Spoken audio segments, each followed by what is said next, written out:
Thank you for coming to my talk. I know there's already several meetups at the conference happening here today, so thank you for joining. My name is Laurent Doguin. I'm a developer advocate. I work at Couchbase. Has anybody heard of Couchbase before? Cool. For those who did not, I'm going to talk about this today, as well as RxJava and Ratpack, which is why you're here. You can follow me on Twitter, you can send me an email, I'm available. I will also hang out here, so please feel free to reach out. So, next question, Ratpack. Who came here because they wanted to hear about Ratpack? Right, some of you already know Ratpack? Not too much, cool. RxJava? Much more people, that's nice. So it is, unfortunately, an introduction to RxJava, so some of you might get bored. Hopefully we'll go there. So Ratpack, if you Google Ratpack, you'll find this, and it's an actor and singer club, Sinatra and other very famous people in the 60s and 70s.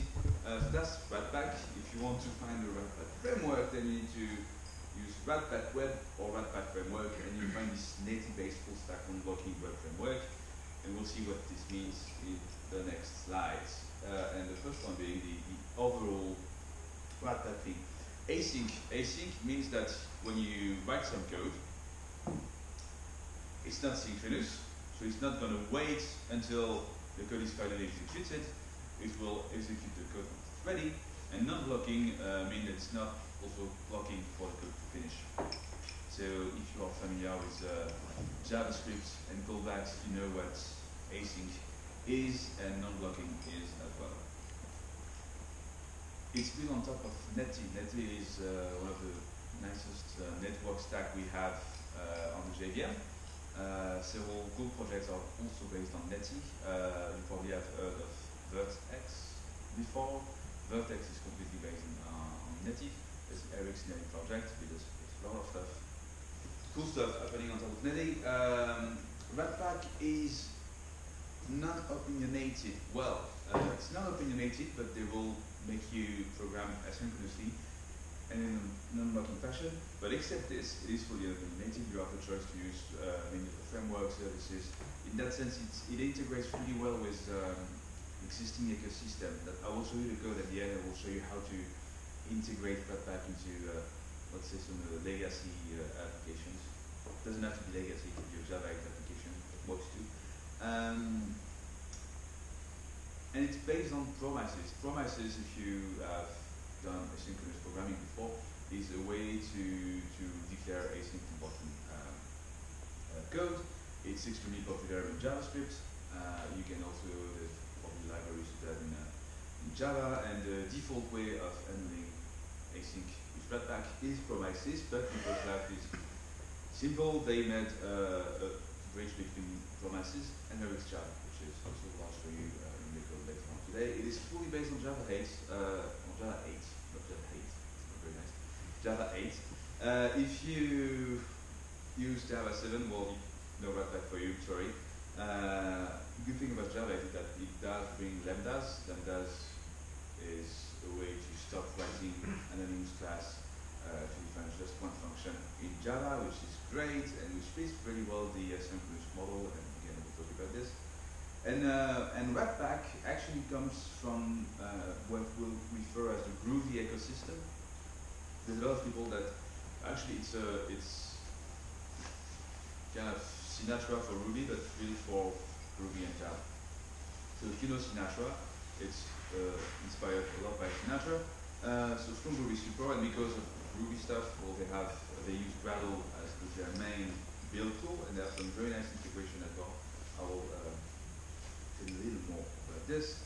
And then Ratpack is great for applications. What does that mean, and why should we care about this? Well, that's pretty much the whole topic of this talk. So, if you're not familiar with asynchronous and non-blocking, that's the most important slide of the day for you, and that's just the fourth slide, so you can leave after that. The synchronous way of doing stuff, if you use traditional web server like servlets, you define as much thread as you want requests to be handled at the same time. So if you have 200 threads, you can handle 200 requests. The thread takes the request needs to, you realize what you need to do, and you need to do several stuff. Some of them are blocking, maybe like an I/O operation that could be writing on file system, that could be reading on file system, that could be network calls. Network is I/O, right? So that could be database. Every database call usually are I/O stuff. So basically, the request arrives, the thread says that's my request.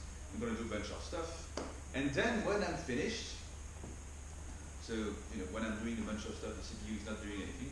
I'm just calling the database and asking for that. I'm waiting for the database to answer me.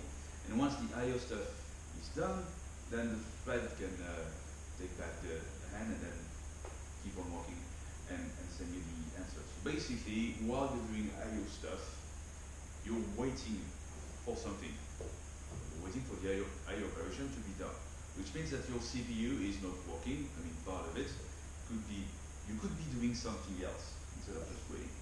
And so that's why asynchronous I/O comes in.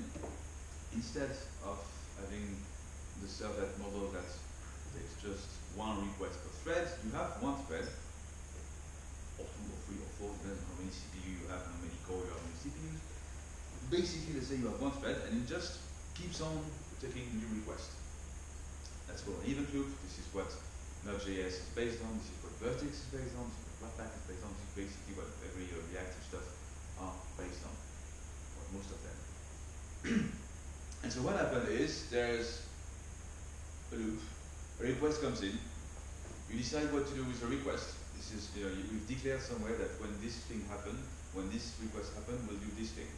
Basically, we put this thing into a stack in a separated thread, and then we don't wait for the I/O. That's on another thread. We keep on taking new requests with just one thread. That means that you don't wait until the I/O part is done to take another request, which means that you can be much faster and you don't have your CPU that just wait until blocks until something is finished. So that's basically a very simple way to define the difference between sync blocking versus async and non-blocking. So now that we clarified that, do we have any questions? That's enough of us so that we can take questions. Am I speaking too fast, too slowly, too loud? You mentioned Java 8 and also the group support. So right, so by default, everything is written in Java 8. It runs on Java 8. And because those are very well into the Groovy ecosystem, you can write DSL very easily with Groovy, so you have lots of additional nice DSL to write more efficient code. Basically, the Groovy code looks much better than Java code. But then you have to know Groovy.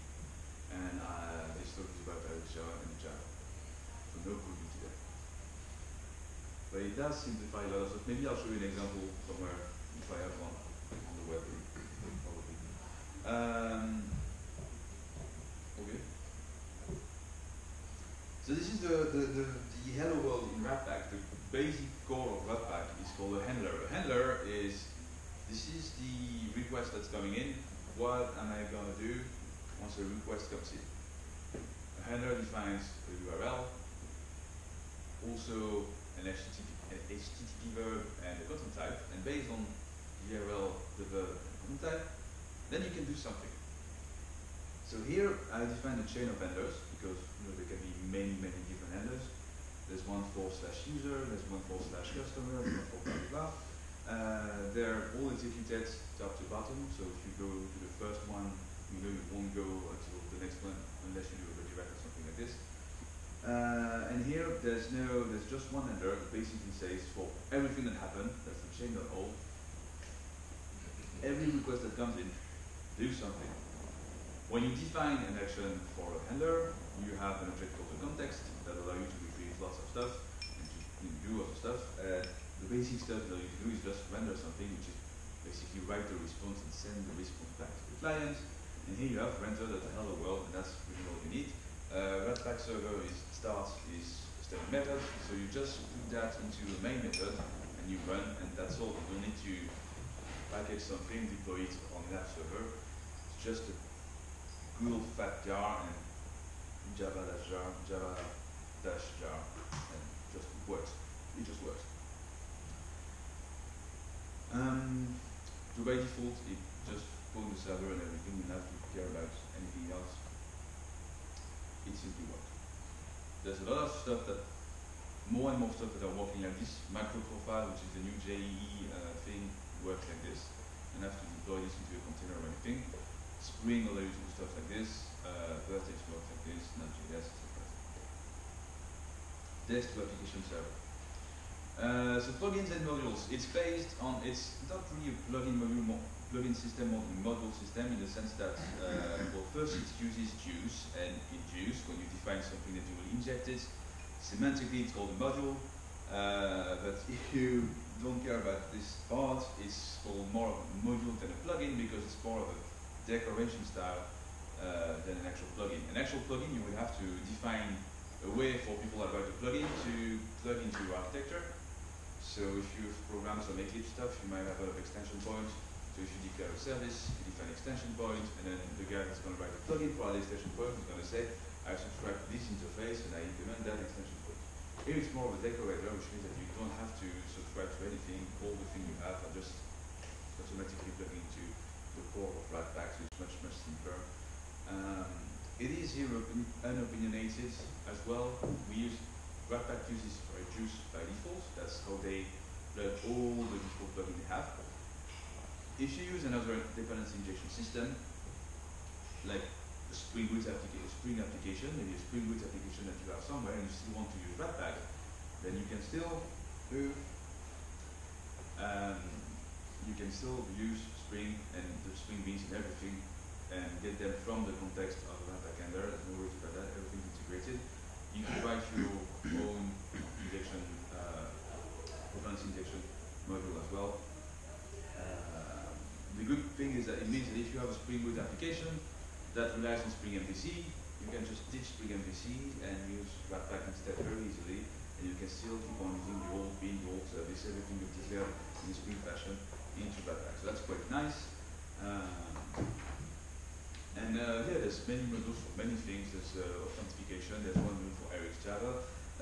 There's a module for anything. Not just like an app. There's an app for everything. There's not yet a module for everything, but yeah, close to it. Getting there. So why would you use something like Ratpack? Because after all, Spring MVC works pretty well. But let's Spring MVC, Spring 4 MVC, because Spring 5 is becoming reactive and async and everything, but Spring 4 MVC stuff still use the old servlet model, so still use the, doesn't need an event loop, it just uses servlet filter and everything. In that sense, it's blocking. So if you have an application that spends a lot of time doing I/O stuff, let's say a web application that relies on the database, or that reads some stuff on the disk, which is all I/O, then you might want to use another approach, the servlet one, which is use something async and unblocking. It could be Vertex. Vertex is a very cool web module, Vertex Web. It could be Ratpack, which is, again, why I'm here. And the interesting thing about Ratpack is that they have a nice flow, they have a nice model. It really looks like you'd be writing the same kind of synchronous code, whereas Vertex is a little different. There's lots of callback and everything. It's maybe a little harder to read and a little harder to start with. If you have no experience into async and unblocking, it's much easier to start with Ratpack than starting with Vertex Web. That's my opinion. I still absolutely love Vertex. Ratpack is very web oriented. Vertex has been used for structural stuff. So RxJava, before I jump on the RxJava stuff, some people will hate to hear more about Ratpack. There's going to be more Ratpack in the code, but right now if you have any question about Ratpack, yes? So why to use Ratpack and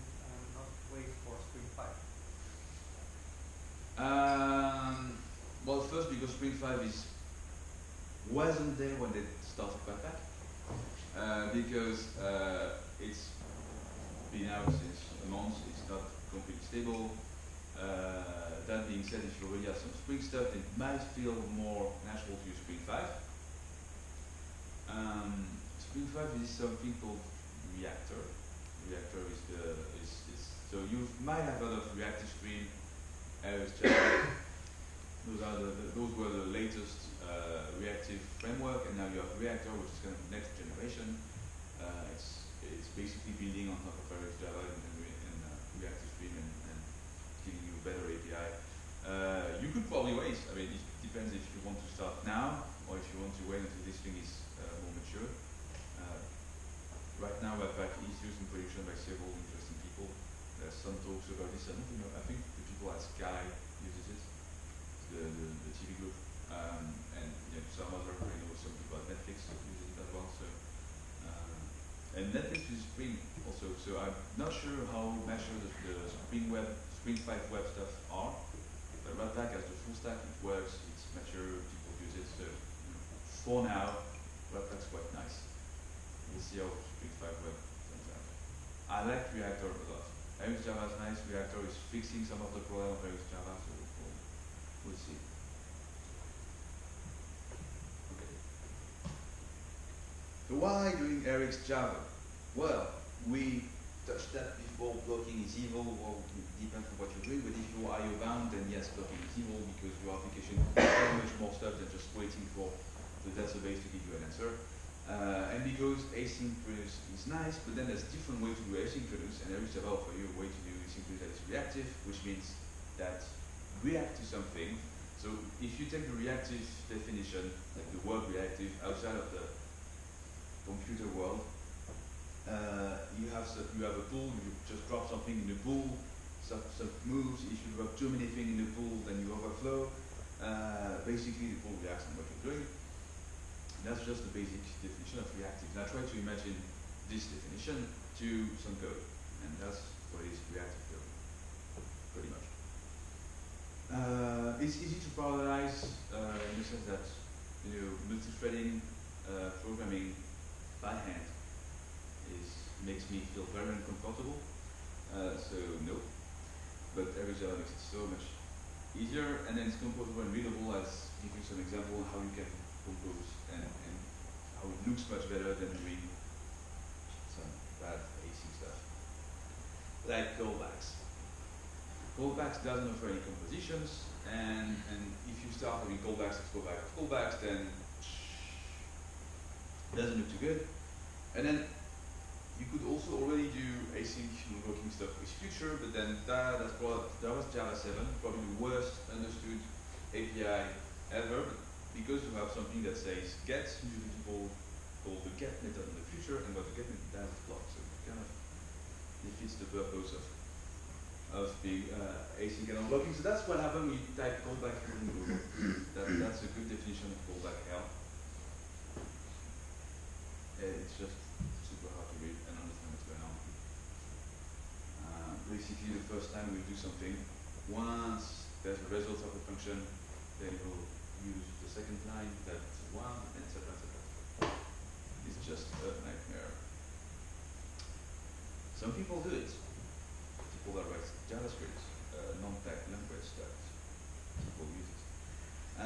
So RxJava it's been made by the people of Netflix. Netflix are very famous in the open source world, especially Java world, because they've done many interesting tools, especially for microservices architecture.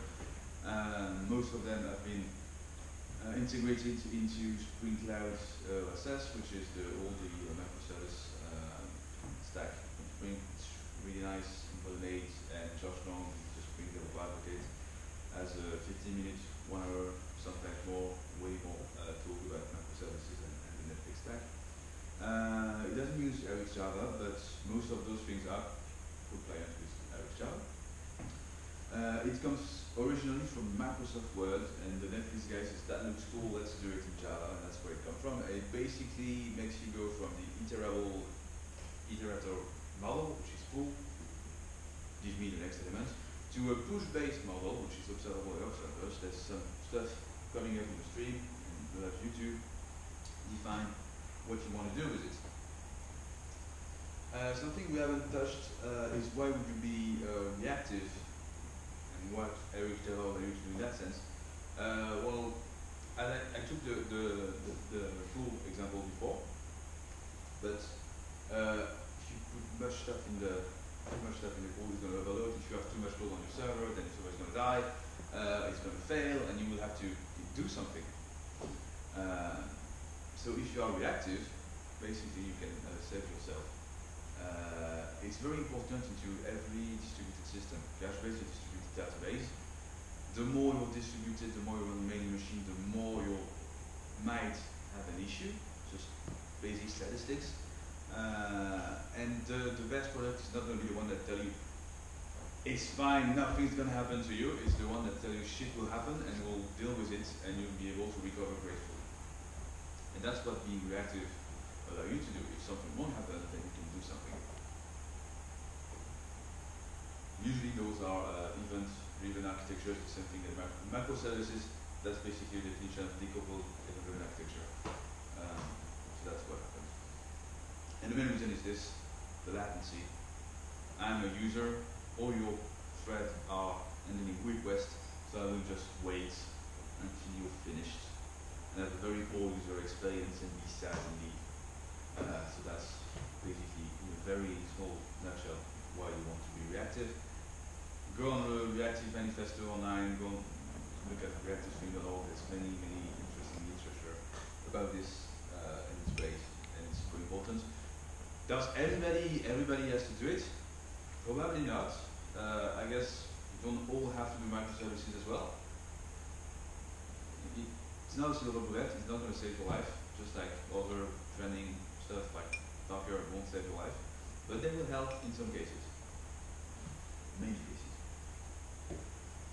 So RxJava, go on ReactiveX, it used to be a Netflix project hosted on Netflix. Now it's all under the ReactiveX umbrella, and it has contributors way more than other places than Netflix. There's RxJava, there's RxJS, there's RxGroovy, there's Rx blah blah blah, there's an Rx for everybody. And the interesting thing about this, if you do microservices, and if you do polyglot microservices, if you have kind of the same API everywhere, I know it's not the same language, but it is observable everywhere, and they have the same operator, so it just makes it a little easier to switch from one language to another. And so it allows you to go from the good old model of iterable, or T, which is, give me this, or give me an iterable of this, and ask for each new object, to, if you have only one object, a feature, or a compatible feature that comes in Java 8, which is much better than feature. I should have that next slide. And then the multiple way, how to get a list of objects, you use what we call observable, and that's all RxJava knows so far, which means that if you're expecting just one object, you still have an observable, and you don't know, that's going to be the signature of the method, observable or something. There could be one object, there could be nothing, and there could be many objects. So that was one of the problems that people have about RxJava. It has been fixed in Reactor, in Spring 5. In Spring 5 you have an object called mono, which basically is like a compatible feature. You know you only want one object, and then you have an object called flut, I think, which is a series of objects. So they kind of fixed this. The Reactor actually built on top of RxJava and Reactive 3. And for each of them also fixed, they have now single and profitable. Yeah. Basically I need to update my talk. And next year I'll come back to do a Reactor talk if you like. I mean, if you have a Reactor driver, that way. The Reactive 3 and RxJava are fixing it. And Reactor are doing much more other stuff as well. So if you take those two examples, iterable of T, observable of T, one is to give me the next thing, one is push. Something happens, let's do something. So for data retrieval, you call next, the other is called on next, on, it's an event, something happens. When there's an error,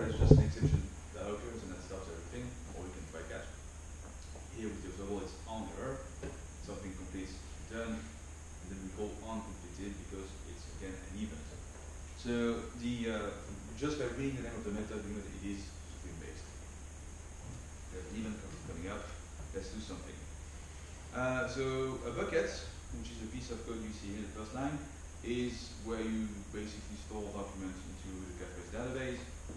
By default, we offer a synchronous API. I hope it's big enough. But because that's what people are used to, so we can call the async version of that bucket, which is it exposes, instead of exposing an interpretable, it exposes an observable, which is what we want. And I'm telling the database to give me a document called doc. If I don't use .subscribe, if I just have bucket async get, nothing happens. Nothing. Even though you call the get doc method, no works as begun. It's just a description of what you want to do. Then if you subscribe to that observable, which is the subscribe method, then you define what happens when there's a new event coming up, when there's an error, when it's finished. And as soon as you hit subscribe, then the work starts and the observable actually executes all the operators. So it's important because it allows you to describe lots of the stuff that you want to happen without having that to happen, which makes it more composable in more complicated examples. You might not see why it's important right now, but when you have more interesting example, it becomes a little clearer. So if you are familiar with RxJava, there's a lot of marble diagrams. That's how they explain all the operators. An operator is, I have an observable of stuff, and when there's a new event coming in, I can do something with it. How do you define an observable? That's a different way to create one. There's the method called just, which basically takes 1, 2, 3 an array of elements and gives you at the end an observable. So that's what it's doing here. It's just pure RxJava stuff. Called the just method, giving some stuff, and then nothing happens until you go to subscribe, which is basically going to greenhouse code .8. There's different ways to create observables. Here it's going to, the onNext method will have 0, 1, 2, 3, blah, blah, blah. Every interval, every second you've defined into interval. So here you print 0, 1, 2, etc. every 2 seconds. That's important because you can define spotting, stuff like this. To do this every second. You can create your own observable by doing the create method, which allow you to call yourself on next or on complete. But that's just basically you decide. It's not super used. It's great for people that create their own operators, their own observable performers, but it's just good to know that it exists.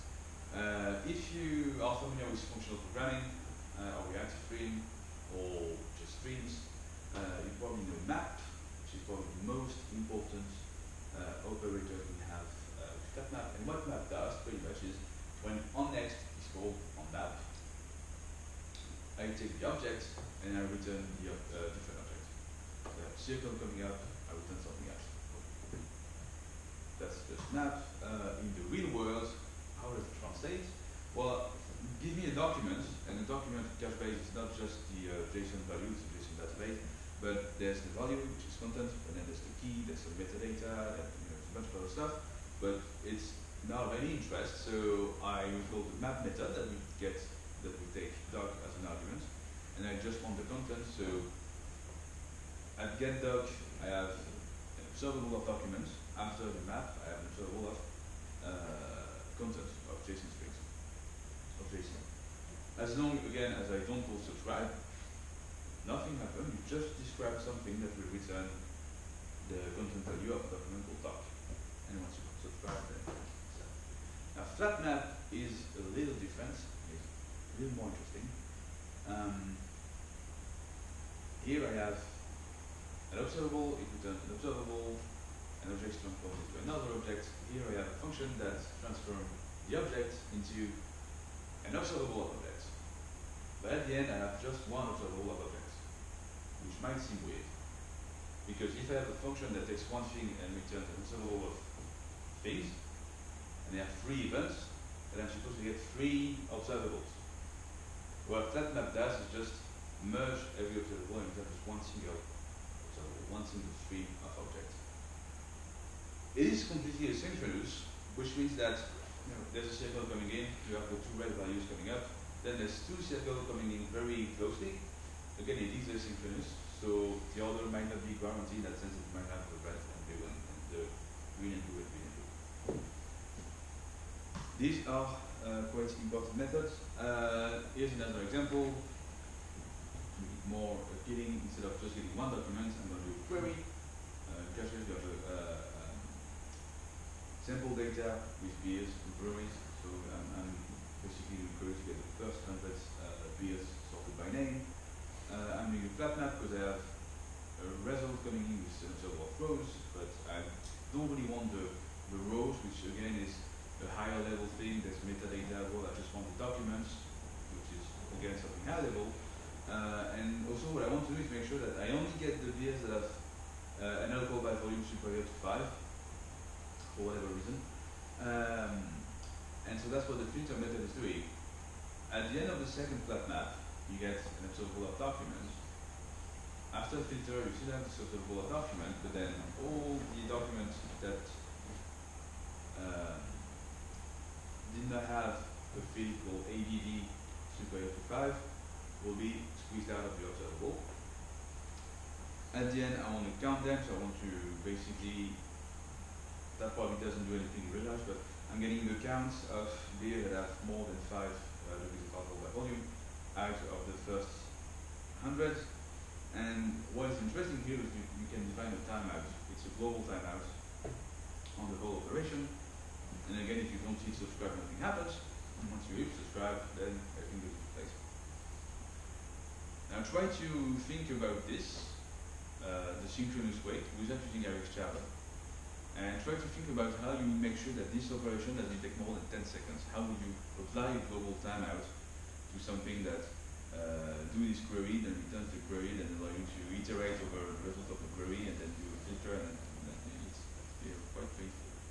Here you just have to add dot timeout, which is nice. You don't seem super happy about this, but I assure you that if you had to code that without timeouts, you wouldn't be too happy. There's other transformators. Group by is one of them.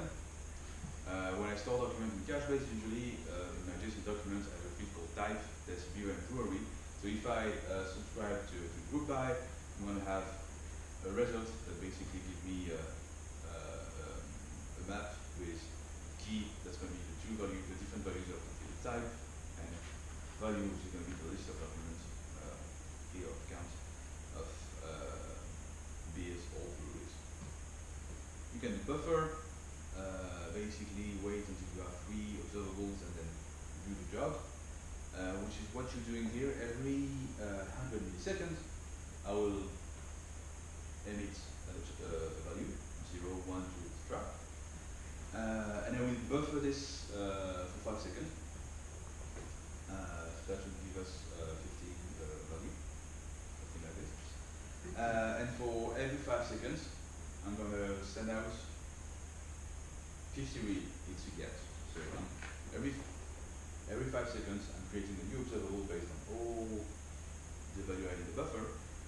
It's an observable of stuff. And then I'm going to do gets, and that's what you see here in Couchbase. Basically, every 5 seconds, that's 50 read. Which makes sense because about 1 every 10 minutes. Filter, I showed you an example of code earlier. I do it again this time. It's the first time I actually show you how it would look like writing an anonymous class, and it's just it's painful, but then when you're learning stuff, it's actually really, really, really useful, because sometimes the marble diagrams or documentation is not good enough, or maybe I wasn't smart enough, which happens a lot. So what you do is ask your IDE to generate the actual class, and then you have the signature of the class. So you know exactly what's coming in and what to send back. And you know, if you are not used to it, if you are not used to all these operators and what they do, then doing the an English class and getting a signature is actually super helpful. And you know, if you're starting, you should probably do it. I strongly encourage you to do it. So you have an observable of stuff, and then how do you say that you want maybe the total list? Maybe you want the first example, just the first thing coming in. Maybe you just expect one thing coming in. There's a lot of different operators for that. There's first, there's single, there's to list, there's many things. And first here, in real life, what will it be interesting for? In Couchbase, data is replicated, and let's say